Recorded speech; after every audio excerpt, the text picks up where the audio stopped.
Hello everyone, this is BloodyCandy here, giving you episode 3 of Solitary Craft.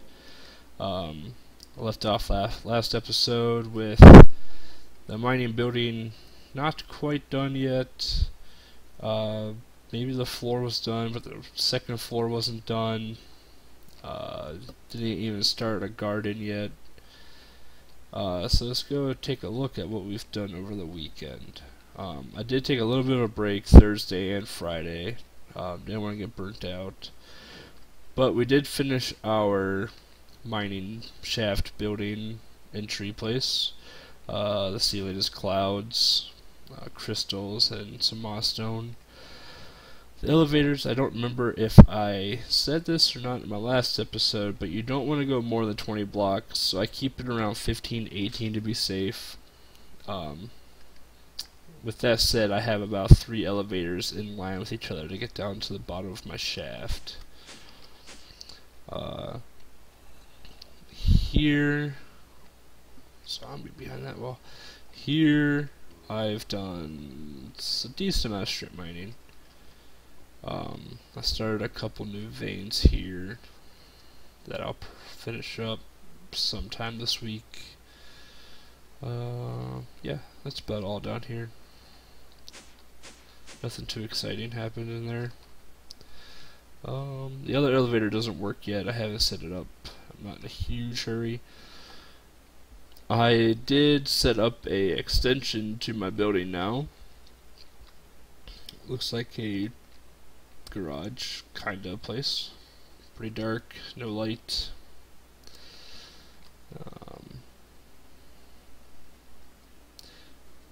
Yeah. Pretty boring so far. I moved my blast furnaces over. I now have an elevator in my place with a work table. This is now showing the second floor. The floor is done. I still need to put the crystal ceiling in.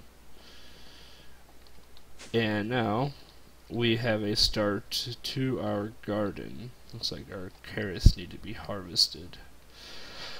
I will be putting in rotary craft sprinklers in this row and probably this row. I'm hoping to have that to you by the end of the week, if not the end of the week, next week, maybe after the holidays. I need to figure out how to pump the water up with a water wheel, so I'm going to use that to power this. Then up here, I haven't quite decided what I'm going to put up here yet. I might do some bushes, berry bushes, sugarcane, things of that nature. So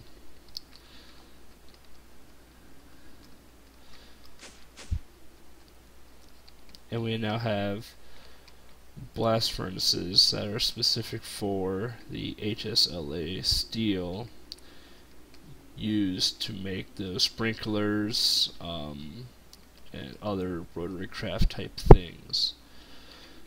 So what I wanted to do today was install a Carpenter with a steam dynamo and a, where did it go? Aqueous Accumulator. So I guess we'll start with the Aqueous Accumulator first.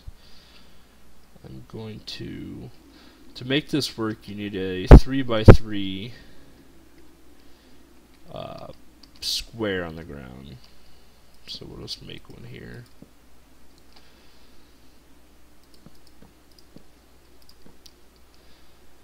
Then we'll put the Aqueous Accumulator right in the middle. For this to work, you need to have, what is that, 8 water source blocks around this thing. So let's pull out our trusty bucket and let's go get some water. Can opener.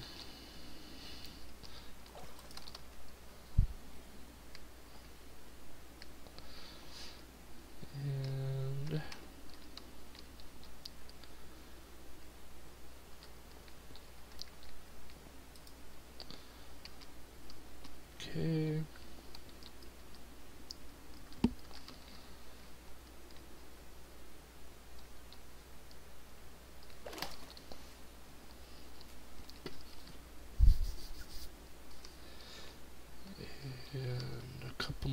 trips, and this will be done.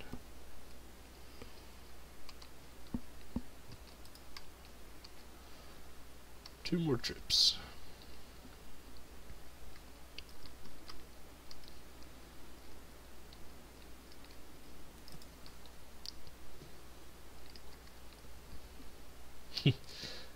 I got sniped right here on Friday, I believe it was, as a wisp. Aimbot skeletons got me.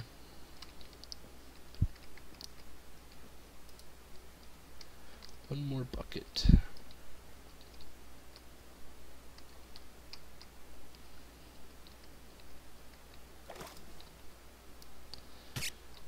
Oh. Now that we have a farm and food, I no longer really am starved, which is a good thing. I have full health and I don't have to worry about dying as easy. Yeah, let's squeeze right on here and drop that. So now we have an infinite supply of water around this. Then you can see that the actual water tank is full now. So what we're going to do is we're going to drop our steam dynamo down. Well, let's put it right. Let's put it right here. Looks like a good spot. And since we're using a dynamo, oh, I don't have a pick. This is make a quick junky pick. So that I find my sticks.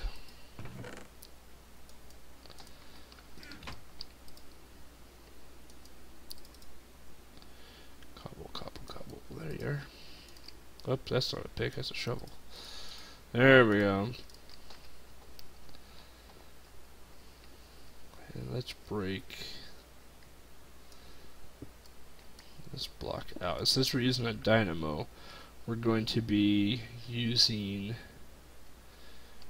where are they at? These leadstone energy conduits to power up our Carpenter, which is in place right here. So let's bust out a couple blocks here. Alright, so let's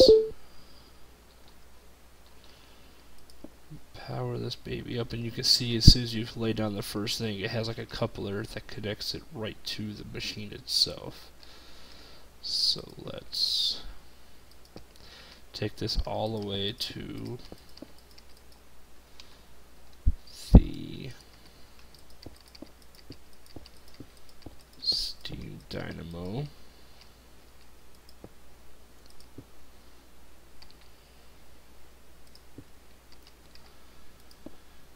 And as you can see, that the dynamo thing is pointing up like this. What we need it to happen is we need to have this part right here coupled onto this. So we're going to take our crescent hammer and right click the dynamo so it turns and connects itself to the power unit.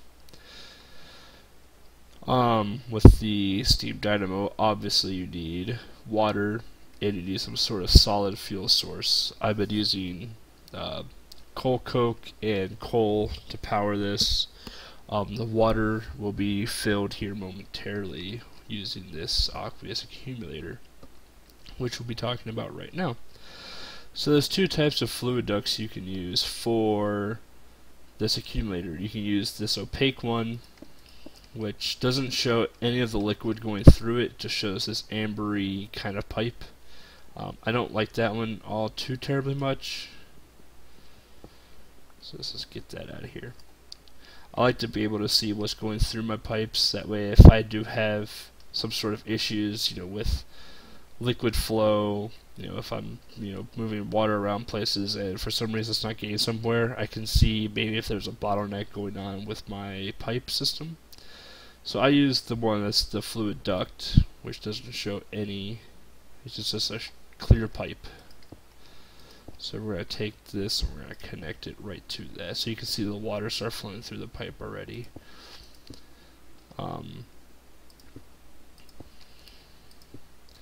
So now you can see that it's coupled onto this, and there's a space right here. You can take your crescent hammer and right click that to make an elbow. So now this pipe should be filling up, and our steam dynamo is now full of water. With the Carpenter, you will also need to have water inside of it, which I believe it does right now. But you know, instead of grabbing buckets upon buckets of water to do this, let's use this Aqueous Accumulator to do our dirty work for us. So what we're going to do is we're going to run this all the way to the Carpenter. Whoops.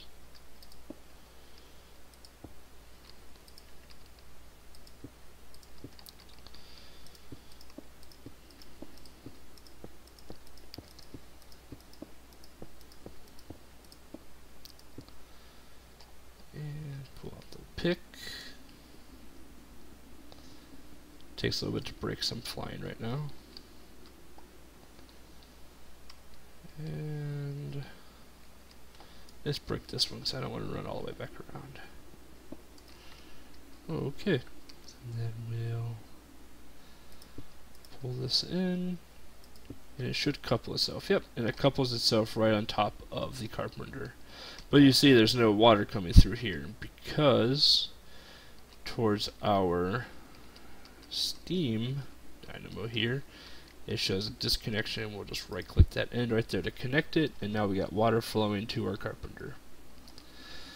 So now we have power and we have water in our Carpenter. So let's make something and we can show you how the Carpenter is working. Let's make a basic circuit board. I've made a couple of these already today. So the circuit board is just 3 redstone on each side and a tin ingot in the middle. Drop that in.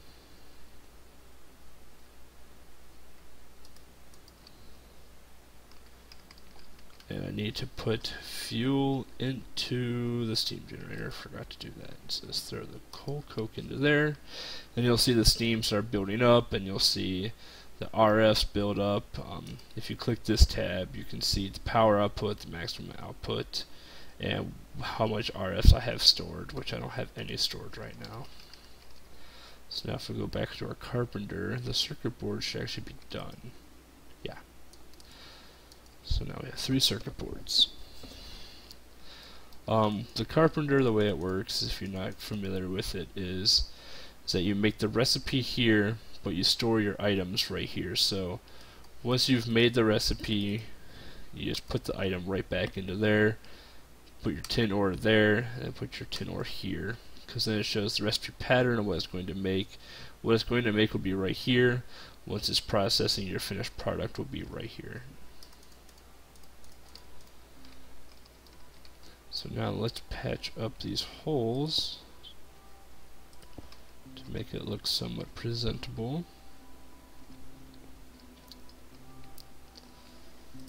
Okay.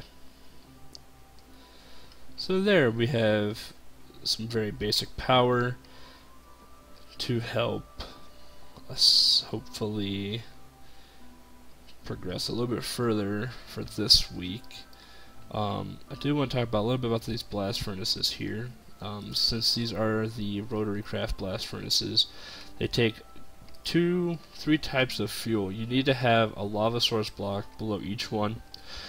I put glass here so I can see it and to help illuminate a little bit light. It also takes a coal and it takes a gunpowder. From what I have witnessed, it doesn't consume these, so I have just one of each in there. To make the HSLA a steel ingot, you would need 9 iron ingots, 1 in each of these squares here, to make 9 HSLA steel. The HSLA steel is made for the sprinklers you saw up above, engines, you know, anything pretty much rotary craft. It's going to be used that for. Let's see.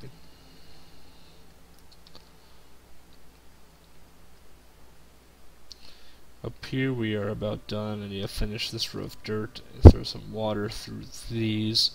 I will fill these water pans up with tilled dirt once I have the water coming through the sprinklers. And oh, right. That garage is pretty dark, so let's light that up real quick.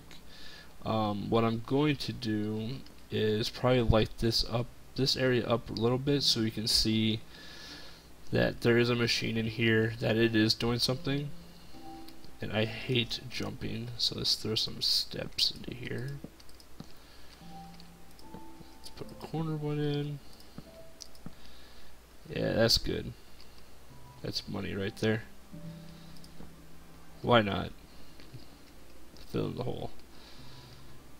So now we just walk right on up there. So let's take a trip over to Wikipedia's. I did drop some glowstone into his compressor.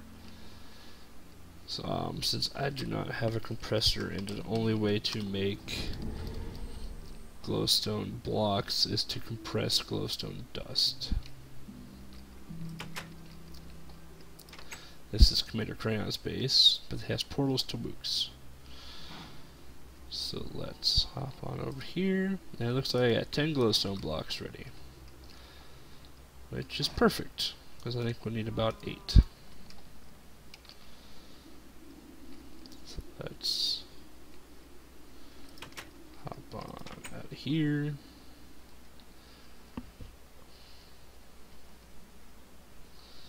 Go back to base, and let's illuminate that bottom of the Aqueous tank, we'll call it. I'll hopefully start making rooms here. Once I finish the crystal ceiling, I'll hopefully start making portal rooms, or have a library that will have book pedestals to go to other people's bases, so we don't have to fly as much in our videos. And here we go, up and over. Oh, yeah, axe out. Let's just break. Ooh, I don't want to break that one. Just break a couple of these.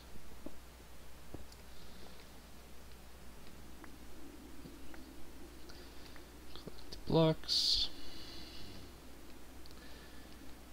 There's some glowstone in here. It just immediately already illuminates this room. There we go.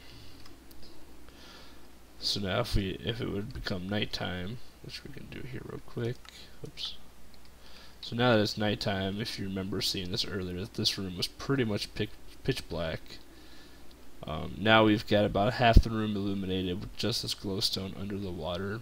And it pretty much helps highlight what's going on in this little corner. That's all we got for today. I'll have another episode up on Wednesday about, I don't know, something fun, hopefully. Maybe some more machines being powered. Maybe we'll actually get some electric engines going so we can power these force furnaces and electric furnaces. And not have to use my coal for them anymore, and I can use it for something else. Thank you again, everyone, for watching. If you haven't watched last Friday's episode,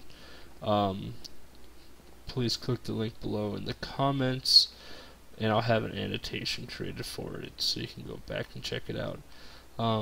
Thanks again, everyone. Have a great night. Bye.